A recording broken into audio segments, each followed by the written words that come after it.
5 महीनों को हमने 3 फेजेस में डिवाइड किया है कि हर फेज में आपको कैसे काम करना है, क्या आपकी स्ट्रेटेजी होनी चाहिए। रीडिंग का ही सारा गेम है आपके पेपर में, चाहे आप करंट अफेयर्स देख लो, चाहे आप अपना लीगल रीजनिंग देख लो, इंग्लिश देख लो। तो डेली 40-45 मिनट क्यूटी को जरूर दीजिए, क्योंकि वो एक ऐसा सब्जेक्ट है जिसमें आपको कांस्टेंट प्रैक्टिस चाहिए। रिवीजन में यूं नहीं है कि पूरा दिन रिवीजन में ही डूबे रहे, 2-3 घंटे रिवीजन कर ली, बाकी टाइम अपने क्वेश्चंस प्रैक्टिस कर लिए। इस तरीके से आपको नवंबर ऑनवर्ड्स करना है। अच्छा खाओ, एक्सरसाइज करो और सो, और फिर पढ़ो भी साथ में।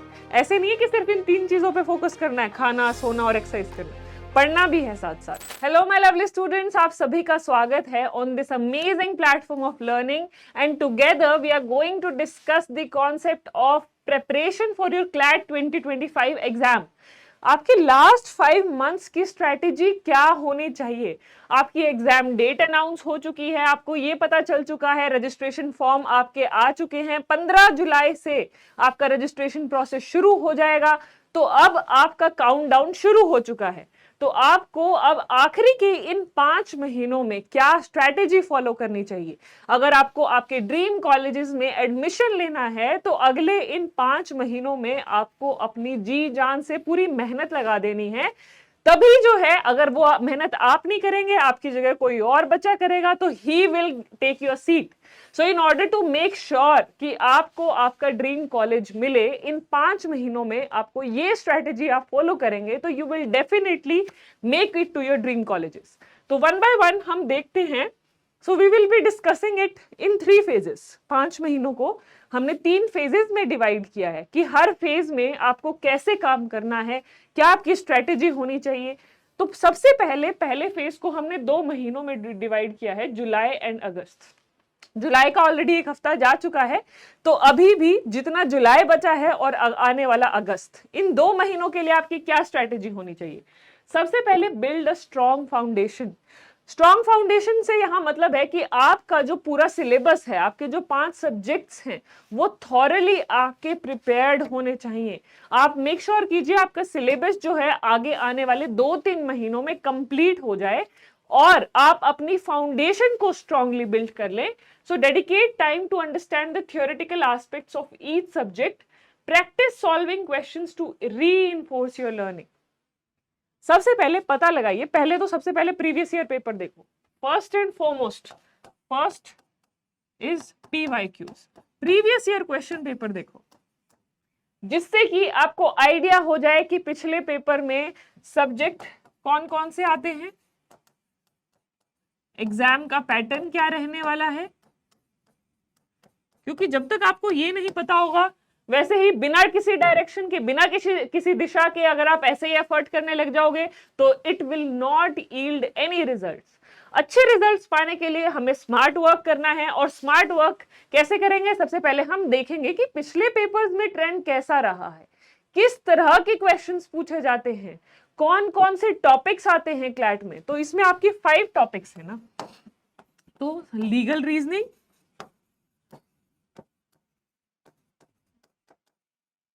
लॉजिकल रीजनिंग,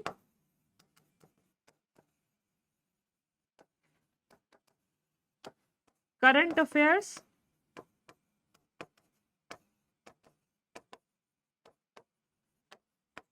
क्वांटिटेटिव एप्टीट्यूड,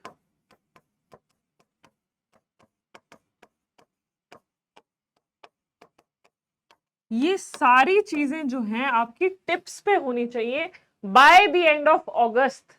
इनसे किस तरह के क्वेश्चंस फ्रेम किए जाते हैं, कौन कौन से टॉपिक में पिछले 1-2 साल में सबसे ज्यादा क्वेश्चंस पूछे गए हैं, ये सब आपको प्रीवियस ईयर क्वेश्चंस का एनालिसिस करके पता चलेगा। फिर accordingly you should make a time table for yourself कि अगले जुलाई और इस जुलाई और मंथ में, अगले महीने में, अगस्त के महीने में मुझे इतना सिलेबस कंप्लीट कर लेना है, और उसके बेसिस पे आपको कुछ क्वेश्चंस भी सॉल्व करने होंगे। जिस दिन जो टॉपिक किया, मेक श्योर करो एटलीस्ट उसके 10 क्वेश्चंस प्रैक्टिस करो। 10 तो कुछ ज्यादा नहीं है ना, बट एट द एंड हर दिन आप दोनों टॉपिक्स, मान लो 2 टॉपिक्स आपने उठा लिए, एक थोड़ा डिफिकल्ट है जिसमें आपका कम इंटरेस्ट है, जिसमें आपको ज्यादा एफर्ट लगाना पड़ता है, और एक आप अपने इंटरेस्ट का लगा लीजिए। सपोज आपको लगता है लॉजिकल रीजनिंग आपको डिफिकल्ट लगता है, एक वो सब्जेक्ट ऑप्ट कर लीजिए। आपको लगता है कि क्वांटिटेटिव आपका स्ट्रांग है, अगर आप कॉमर्स या नॉन मेडिकल या मेडिकल बैकग्राउंड से हैं, या आपने मैथ्स पढ़ा है, मैथ्स आपका अच्छा है, तो आप क्वांटिटेटिव एप्टीट्यूड पैरेलल चला सकते हैं। तो इस तरीके से सब्जेक्ट कॉम्बिनेशंस ऐसे बनाइए डेली बेसिस पर पढ़ने के लिए कि आपका इंटरेस्ट बना रहे, वो मोनोटनस ना हो। एक डिफिकल्ट सब्जेक्ट चूज कर लीजिए, उसके साथ एक थोड़ा सा इजियर सब्जेक्ट चूज कर लीजिए, जिससे कि आपका स्पीड पे यानी कि एक अच्छे पेस पे आपका सिलेबस भी कंप्लीट हो जाए और आपको मोनोटनस भी फील ना हो। So practice solving questions and dedicate time to understand the theoretical concepts. यहाँ आपकी थ्योरी पार्ट जो है आपको स्ट्रॉन्ग कर लेना है, और वो कैसे होगा?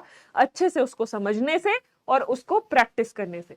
Then enhance reading skills. Reading का ही सारा गेम है आपके पेपर में, चाहे आप करंट अफेयर्स देख लो, चाहे आप अपना लीगल रीजनिंग देख लो, इंग्लिश देख लो, पैसेजेस आते हैं ना, जिस बच्चे की रीडिंग स्पीड ज्यादा होगी वो पैसेज को जल्दी पढ़ लेगा, जल्दी से उसको समझ पाएगा, जल्दी से उसको इंटरप्रेट कर पाएगा, और वो क्या है, आपसे एज ले जाएगा in terms of reading, in terms of attempting. वो हो सकता है उसका पेपर जल्दी से कंप्लीट हो जाए।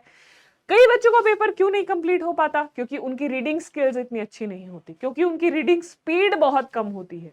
तो इस अभी से ही, आज से ही आपको एक जो चीज पे काम करना है वो है आपकी रीडिंग स्किल्स।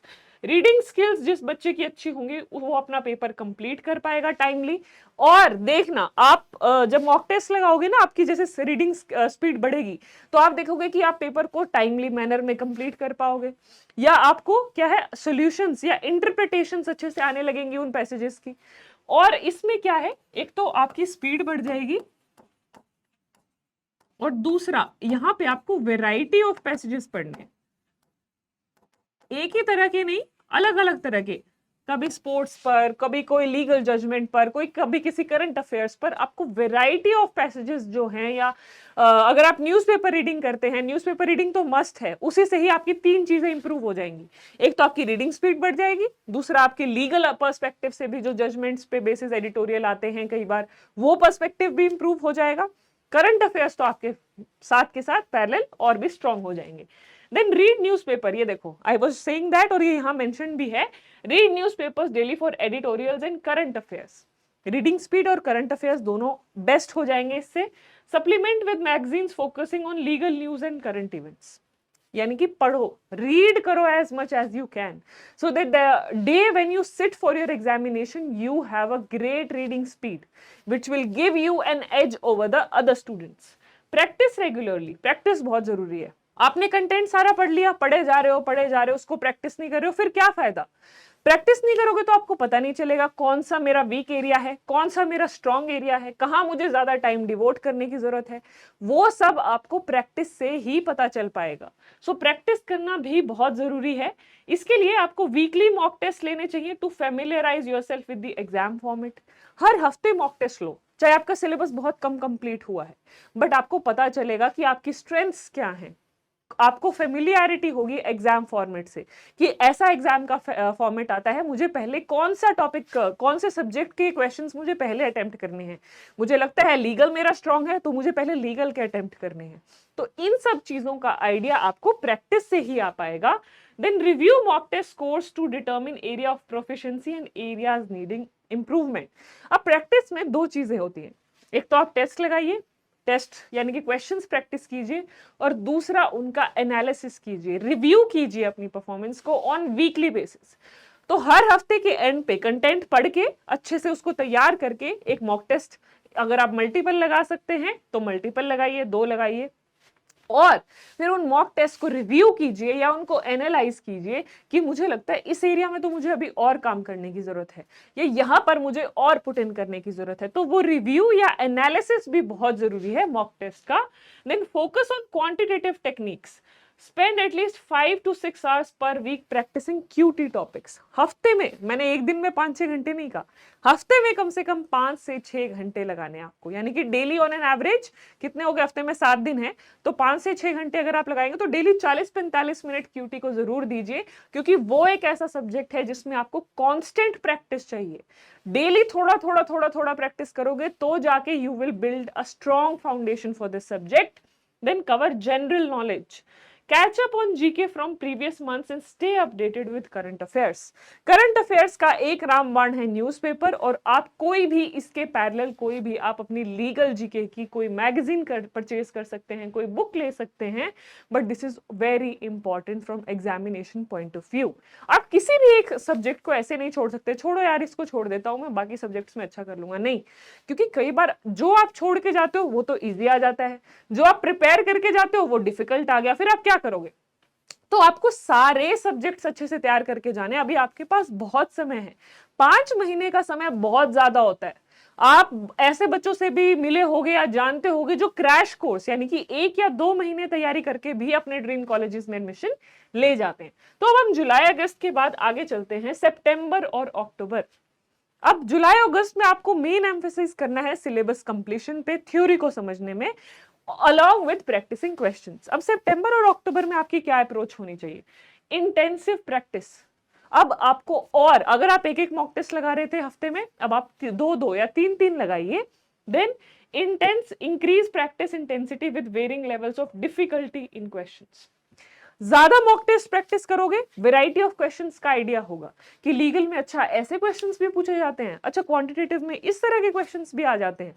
तो वैरायटी ऑफ क्वेश्चंस से आपका एक्सपोजर होगा, different difficulty level of question से आपका एक्सपोजर होगा, which will give you an edge over the other students.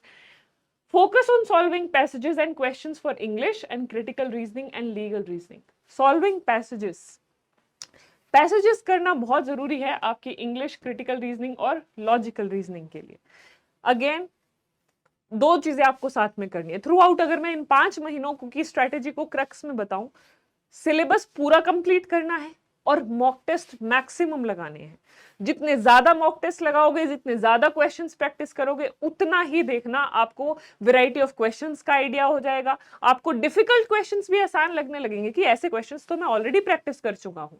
So practice is very important. Practice ही रामबाण है, प्रैक्टिस ही आपको आपके बेस्ट एनएलयू में एडमिशन दिलाएगा। ठीक है जी। फिर refine problem solving skills, continue practising QT topics. ये हमने पिछली स्लाइड में भी कवर किया, क्योंकि क्यूटी बहुत ही डाइवर्स है, बहुत ही वैरायटी ऑफ टॉपिक्स हैं उसमें। तो इसके लिए आपको डेली बेसिस पे थोड़ा थोड़ा प्रैक्टिस करना जरूरी है, तभी आप इसमें मास्टरी हासिल कर पाएंगे। Revise weak areas identified from previous mock test. ये तो मैंने आपको पिछली स्लाइड में भी बताया। प्रैक्टिस करना बहुत जरूरी है, मॉक टेस्ट लगाना बहुत जरूरी है, उससे भी ज्यादा जरूरी है उन मॉक टेस्ट्स का एनालिसिस करना, उनका रिव्यू करना, ताकि आपको पता हो कि मुझे लगता है कि मैं इस सब्जेक्ट में तो इंप्रूव कर गया, अब ये सब्जेक्ट मेरे अभी भी वीक है। आप उन सब्जेक्ट्स में भी कोई पर्टिकुलर सब टॉपिक्स हैं ये वीक हैं, आप उन पे मेहनत कर सकते हैं। तो रिव्यू ऑफ मॉक टेस्ट और analysis of mock test is very important. Mock test की frequency, ramp up to 2 mock test per week in September to October. जैसे मैं आपको बता ही रही थी कि जैसे आप अगस्त तक वीकली मॉक टेस्ट कर रहे थे, अब वो बढ़ा दीजिए, अब उनकी फ्रीक्वेंसी बढ़ा दीजिए, डबल कर दीजिए, 2 लगा लीजिए, 3 लगा सकते हो तो 3 भी लगा लो। यानी कि अगर हफ्ते में 3 लगा लोगे, एक ट्यूसडे को लगा लो, एक थर्सडे को लगा लो, एक सैटरडे को लगा लो। ठीक है। सिलेबस मोस्टली कोशिश करना अगस्त तक ही आप वाइंड अप कर लो। एनालाइज ईच मॉक टेस्ट, ये एनालिसिस ऑफ मॉक टेस्ट मैंने आपको बताया ही है क्यों इंपॉर्टेंट है। अब इसके बाद हम आगे की स्ट्रेटेजी देखते हैं। नवंबर टू क्लैट फेज 3। अब यहां पर अक्टूबर तक मोस्टली सिलेबस कंप्लीट हो चुका होगा, मॉक टेस्ट लगा चुके होंगे, आपकी स्ट्रेंथ और आपके वीक एरियाज आपको पता चल चुके होंगे। अब नवंबर ऑनवर्ड्स आपकी क्या स्ट्रेटेजी रहनी चाहिए? सो मेंटेन रीडिंग एंड रिवीजन। अब आ गया रिवीजन का टाइम। रीडिंग तो आप शुरू से ही कर रहे हो, रीडिंग तो आज ये वीडियो देख रहे हो, आज से ही रीडिंग मैक्सिमाइज कर दो, रीडिंग स्किल्स पे वर्क करो। जो बच्चा देखना रीडिंग पे अपने पे काम करेगा, उसको पेपर अटेम्प्ट करने में कितना इजी होगा, वो टाइमली मैनर में पेपर कंप्लीट कर पाएगा, उसकी पैसेज की इंटरप्रिटेशन बहुत अच्छी हो जाएगी। वैरायटी ऑफ पैसेजेस पढ़ो, ताकि एकदम से, कई बार होता है ना आउट ऑफ योर सिलेबस, आपको लगता है ये तो आउट ऑफ सिलेबस क्वेश्चन आ गया, कोई ऐसा पैसेज आ जाएगा जिसको आपको लगेगा यार ये तो मैंने कभी ऐसा कुछ पढ़ा नहीं, मैं इसको कैसे इंटरप्रेट करूं। तो जितने भी आप वैरायटी ऑफ पैसेजेस पढ़ोगे उतना आपको आसान रहेगा, चाहे डिफिकल्ट पैसेज भी आ जाए उसको आप इंटरप्रेट कर पाओगे। Continue daily newspaper reading and GK revision until mid November. Newspaper reading आज से शुरू कर दो, और ये तो पेपर भी जिस दिन है ना आपका वहां तक भी डेली 1 घंटा न्यूज़पेपर रीडिंग में जरूर लगाना है। Review all subjects comprehensively, focusing on concepts and practice. सभी अब क्या नवंबर ऑनवर्ड्स क्या करने लग जाओ, मोटा मोटा रिवीजन शुरू कर दो।